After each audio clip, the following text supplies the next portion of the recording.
பெரியாழ்வார் யசோதை மாடு மேய்க்க கண்ணனை அனுப்பிட்டு எப்ப வர போறான்னு காத்து இருக்கா. மாலை வந்தது. மாயன் திரும்புகிறான். முன்னாடி வரிசையா கண்ணுக்குட்டிகள் ஓடி வந்துட்டு இருக்கு. புழுதி கிளம்புறது. புழுதி கிளம்பினதுமே தெரிஞ்சு போச்சு பின்னாடி நம்ம கண்ணன் வந்து கொண்டிருக்கிறான்னு. அந்த புழுதியை கிளப்பி கொண்டு கன்றுக்குட்டிகள் ஓடி வர அவற்றை மேய்த்தபடி பின்னாடி கண்ணபிரான் வருகிறான். அந்த காட்சியை பார்க்கறா பெரியாழ்வார் யசோதை. கொஞ்சம் கண்ணனை உத்து பார்த்தா ஒரு வித்தியாசம் தெரிஞ்சுதான்.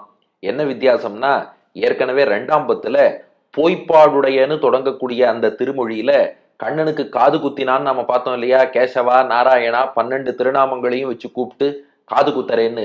எப்படி காது குத்தினான்னு கொஞ்சம் நன்னா கவனிச்சேன்னா, தோடு போடுறதுக்கு முன்னாடி திரி தான் கண்ணன் காதுல மாட்டி விட்டா. அந்த திரிக்குத்தான் சீலை குதம்பைன்னு பேரு. குதம்பைனா காதில் அணியக்கூடிய ஆபரணம். சீலை அப்படின்னா நூல், த்ரெட்னு அர்த்தம். நம்ம சேலையெல்லாம் சொல்றோம் இல்லையா, துணியால் செய்யப்பட்டது. அந்த ஒரு துணி நூலாலே செய்யப்பட்ட ஒரு குதம்பை காதுல ஒரு கடுக்கன் மாதிரி மாட்டி விட்டு அனுப்பியிருந்தா பெரியாழ்வார் யசோதை. 2 காதலையும் மாட்டி விட்டுருந்தாளாம். ஆனா இப்ப திரும்பி வரும்போது பார்த்தா ஒரு காதுல சீலை குதம்பை இருக்கு, அவ மாட்டின அந்த நூல் தோடு இருக்கு. இன்னொன்னு எங்க மெனக்கட்டு உனக்கு காதெல்லாம் குத்தி அனுப்பின, ஒரு காதுல நான் அணிவித்த சீலை குதம்பைங்கிற அந்த திரி தோடு இருக்கு, இன்னொரு காதுல இருக்கணுமே எங்க. கண்ணன் சொன்னானா அதுதாம்மா இது. இல்லடா ஒரு காதுல இருக்கு. இல்லம்மா ஒரு காதுல இருக்கு, அப்ப இன்னொன்னுல எங்கன்னு கேக்குறா. இன்னொன்னுல பார்த்தா என்ன பண்ணிருக்கான், சிவப்பு நிறத்துல மேல் தோன்றின்னு சொல்லக்கூடிய காந்தல் பூ அணிஞ்சுட்டு இருக்கான். அவ கேட்டாள், அந்த பாரு இந்த காதையும் குத்தி விட்டு நான் நூல்ல தானே தோடு போட்டு அனுப்பினேன், நீ என்னடா இதை குத்தின்னு வந்திருக்கேன்னா. கண்ணன் சொன்னானா அதுவா, விளையாடின்னு இருக்கும் போது எதையாவது நோண்டணும்னு தோணித்து, காதல உள்ள அந்த நூல் தோட நோண்டிட்டே இருந்தேன், கையோட வந்துருத்து. திரும்ப வெறுங்காதோட வந்தா ஏன்டா வெறுங்காதோட வந்தேன்னு கேப்ப.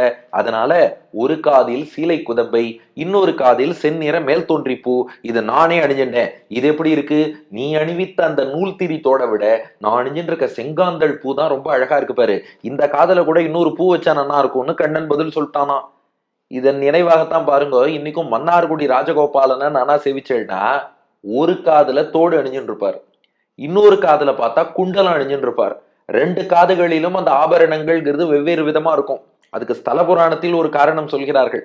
மன்னார்குடியில ஹரித்ரா நதிங்கிற பொய்கையில ராஜகோபாலன் கோபிகைகளோடு மூழ்கி நீராடி ஜலக்கிரீடை பண்ணி விளையாடினார். அப்போ கிடுகிடுன்னு எல்லாரும் புறப்படுற நேரம், அப்போ அவாவா ஆபரணங்கள் எடுத்துக்கும் போது மாத்தி எடுத்துட்டா.